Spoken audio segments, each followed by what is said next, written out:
Uh,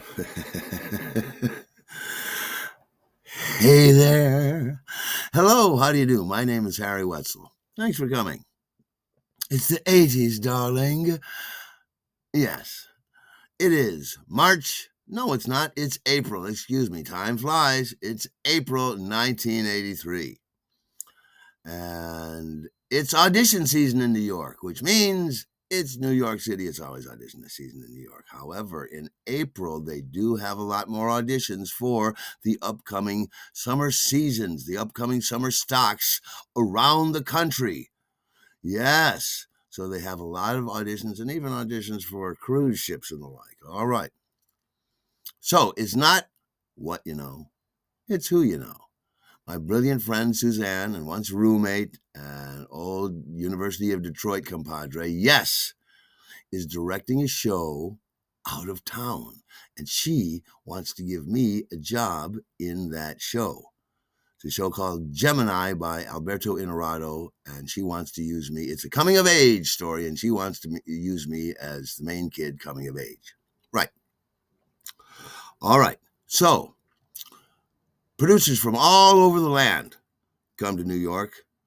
And amongst these is Suzanne's boss and producer for the summer season in Indiana State University in Terre Haute, Indiana. Yes, is her boss, Gary. Now, he's coming in to audition for the season. And he's got 4 shows, and he wants to bring 4 or 5 New Yorkers into the fold.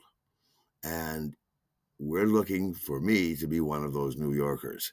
Yes. All right. So that audition is coming up next weekend. So what I do is I go to Drama Bookstore, get a copy of Gemini by Alberto Inarado, read the script a few times, and memorize a monologue for the audition. I've also already got monologues, audition monologues ready to go, and I'm going to brush a few of those off, and I'll decide later which one I'm going to use for Gary at the big audition coming up. That's next weekend on Sunday the 10th. All right. So this same weekend, the weekend of the 8th and 9th and 10th, my sister, Susie, my nice sister, and her lovely husband, Mark, are coming in from Michigan for a visit. Yes. So they'll be here, getting here Thursday night. They'll be here all day Friday, all day Saturday, all day Sunday, and they're taking off Monday morning, a nice little New York visit. Well, I work 6 days a week, so I'm going to be at the booze store Friday and Saturday and leave them to their own devices. Welcome to New York. Bye. So I went upstairs to the beautiful Sandra, who is sort of the wrangler for the wine stewards and everything, amongst other jobs. And I said, listen, I got family coming in from out of town this coming Friday. Could I have the day off? And she said, absolutely, no problem at all. It was easy as pie. I said, really? She said, I'll just put it on the schedule. Is there anything else you'd like? And I'm like, can I get off Saturday too? And she said, I said, okay. I'm good with Friday. Thank you. And so I got that day off. Great. Now it's the weekend that they show up. It's Thursday night. They pull in. They're exhausted from the drive. So we just hang around drinking fancy wine, smoking some marijuana, and just enjoying each other's company and catching up. It's a lovely little visit. And then Keith comes home, and he's a gregarious chap. So we all sat around drinking wine and talking, and it was a lovely little visit. Now it's Friday. It's my day off, and I'm going to take my sister and brother-in-law into Manhattan, and we're going to roam all over the place. I say, get it into your head. We're going to be walking a lot. That's what we're going to be doing. All right. It's not what you know, it's who you know, and I know somebody else too. One of the Detroiters is from U of D, is a woman named Marie, and she is working at Rockefeller Center on the David Letterman show. She's David Letterman's assistant. Yes. So I call up Marie and I say, listen, I got I got my family in from out of town. Could I get a couple of tickets to the show? She said, no worries at all. How many you need? I said, we need 3. She says, come on down Friday at 4 o'clock, and the show begins taping at 4:30.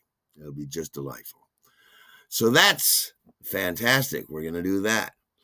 So we're in Manhattan, and I take them, yes, I do, to the top of the Empire State Building, yes, because where else are you going to go?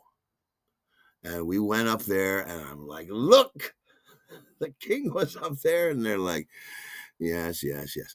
And so we're up there taking in the sights, and it's a beautiful spring day, and you can see the park, and you can see the Palisades, and you can see the Chrysler Building, and way down there, the Twin Towers. Yes, it's a beautiful vista of Manhattan. All right. Then we go down to the street level again. We're roaming around. Now we're hungry. It's later on. We go over to Taste Good Restaurant. Yes, you know why? Yes, the food tastes good. So we went and had a lovely dinner at the Taste Good Chinese restaurant, and we roamed around a little bit more. We went over to St. Patrick's Cathedral. All the places that I like to roam around on my own, I just took them there. And we went over to St. Patrick's, and it's a big, beautiful cathedral. And then we got over to Rockefeller Center by 4 o'clock and went to 30 Rock, as it's called. And we met Marie, and she took us up to the studio.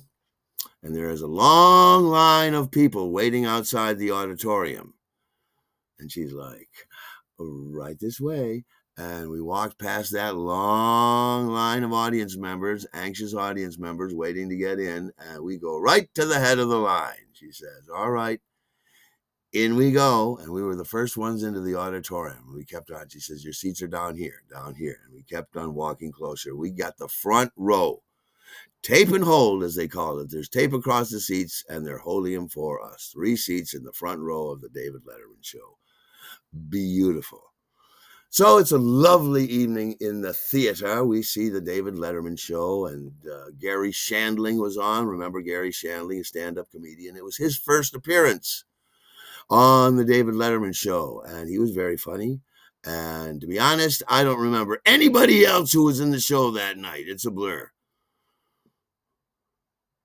It is.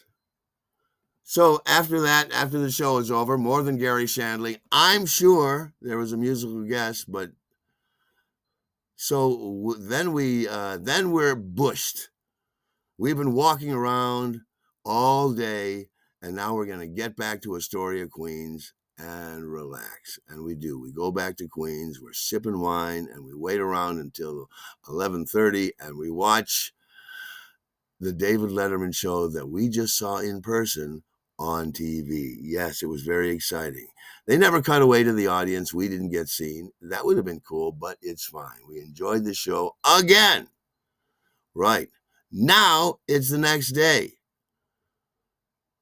I've got to leave them alone because I got to go to work. And I'm like, you guys are on your own today. They said, we'll be fine. So I went into work and I came home. Now it's the next day, Sunday. Okay. This is the day of my big audition. I've been a little bit anxious working on my monologues. I'm going to do something from Rosencrantz and Guildenstern Are Dead. That was my decision, and I'm going to do the monologue that is in Gemini by Inarado. Right. So, and remember, I've got my professional depressing headshots. Yes. So I am more or less ready for this audition. All right. So we go into town nice and early, well, not nice and early, moderately early, because Susie wanted to go to Zabar's because she heard that celebrities shop there and maybe we could run into Joan Rivers buying some cheese. Like, well, that's unlikely, but let's go to Zabar's anyway. It's a lovely supermarket, but that's what it is. It's a supermarket. Sure, they got one fancy cheese section, I'll tell you that. But there's only so much sightseeing you can do in a supermarket, no matter how nice it is. And no, there were no celebrities there that day. My sister Susie got herself a little piece of chocolate, a fancy piece of chocolate, so she could take it home and have a Zabar's bag. She was excited about that.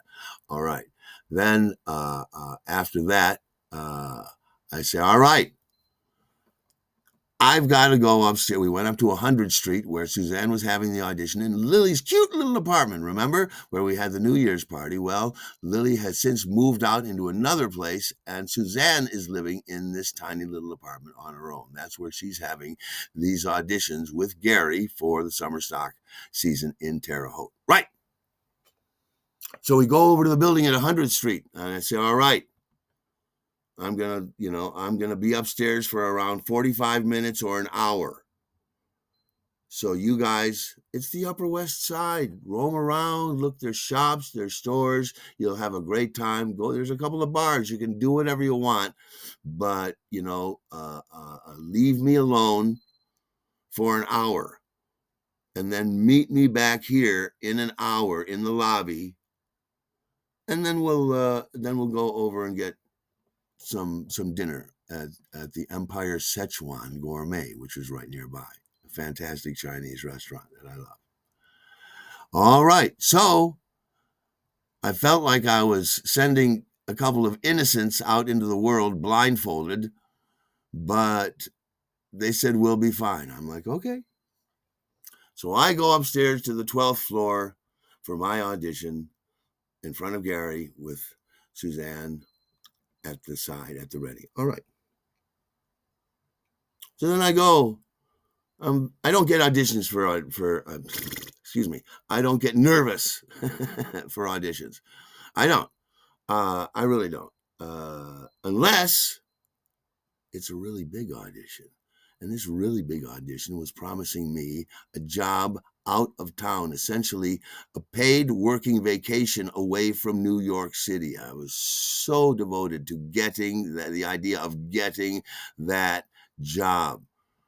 As I said, Suzanne was pretty much already on board with me being cast as the guy in Gemini, but all I had to do was do an audition for Gary, and Gary had to see me in at least 2 other shows. Now, there are 4 shows in the Terre Haute season.